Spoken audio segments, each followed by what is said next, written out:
नातेवाईकांची सुद्धा मला या ठिकाणी भेट झाली. मला ओळखणारे अनेक जवळचे नातेवाईक या ठिकाणी उपलब्ध आहेत. म्हणजे तो पण एक नवीन आपल्याला अनुभव या ठिकाणी मिळाला. चाळीसगाव सारख्या शहरामध्ये जी लोकसंख्या आहे आपल्या समाजाची, नियर अबाउट 250 घरांचं वास्तव्य असलेलं गाव आहे. त्यामध्ये सदन म्हणजे ज्यांना आपण म्हणतो की थोडं त्यांचं पेइंग कॅपॅसिटी चांगली असेल अशा कुटुंबांची संख्या फक्त 10% आहे. जे मध्यमवर्गीय म्हणतो आपण अशा कुटुंबांची संख्या 50% आहे. आणि 40% आपण असा समाज बांधव आहे की तो शिवणकामाच्या रूपाने स्वतःचं काम करतो, दुसऱ्याकडे कारागिरी करतो, कोणी काचबटन करतं, कोणी इंटरलॉक करतं. असे छोटे मोठे व्यवसाय करून चाळीसगाव शिंपी समाज बांधव हा आपला उदरनिर्वाह करीत आहे.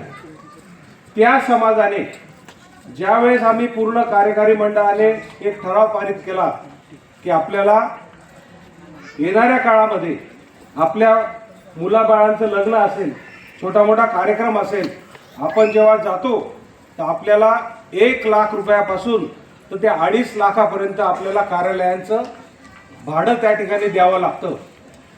हा पैसा आपण अतिशय कष्टातून कमवतो.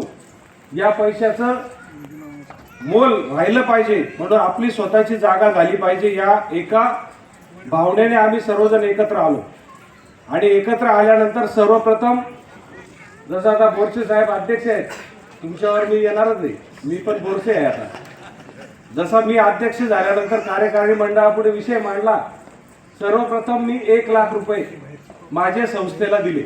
माझ्या समोर सर्व पदाधिकाऱ्यांनी प्रत्येकी 1-1 लाख रुपये दिले. म्हणजे समाजाच्या पुढे आम्ही केव्हा गेलो, म्हणजे आम्ही आमच्या खिशात हात घातला आणि मग आम्ही समाजाच्या पुढे गेलो.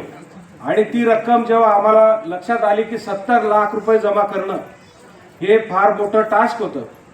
पण जसा जसा आमचा प्रवास होत गेला, एक समाज बांधव असा आहे की तो फक्त काच बटन करतो. जेवढे जेवढे दुकानदार आहेत त्यांच्याकडून शर्ट घ्यायचा, पॅन्ट घ्यायची, त्याचे काच बटन करायचे.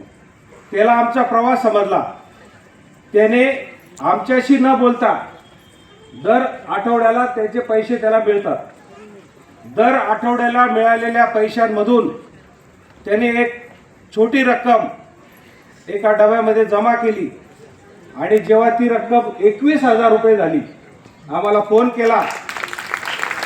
आम्ही ती रक्कम जेव्हा घेतली तो क्षण आम्ही सर्वजण आयुष्यभर नाही विसरणार. कारण जर इतका सर्वसामान्य व्यक्ती समाजाची भावना अंतर्मनामध्ये ठेवून जर समाजाला पैसे देऊ शकतो तर उर्वरित समाज का नाही. म्हणून समाज पेटून उठला.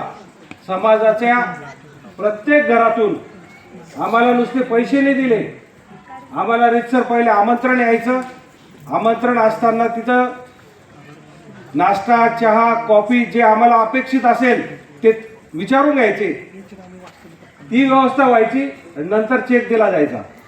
म्हणजे पैसे देणे, आपण जनरली आपण असं म्हणतो की पैसे घ्यायला गेल्यानंतर समोरचा व्यक्ती त्याच्या मनात आपल्याविषयी थोडा जो पैसे घ्यायला जातो, ज्याला जे अनुभव आहेत मी त्यांचा अनुभव सांगतो की त्याला तो अनुभव येत असतो. परंतु आम्ही एक चाळीसगावकर नशिबान आहोत की आम्हाला तो अनुभव आला नाही. आणि चाळीसगावकरांनी जो इतिहास घडवला त्या इतिहासाचा साक्षीदार होण्यासाठी आज आपण पुण्यापर्यंत पोहोचलो. म्हणजे 70 लाखाचा आकडा जेव्हा आम्हाला असा अवघड वाटत होता, अभिमानाने सांगतो आत्ता आमच्याकडे 75 लाख रुपये जमा होऊन गेलेले आहेत.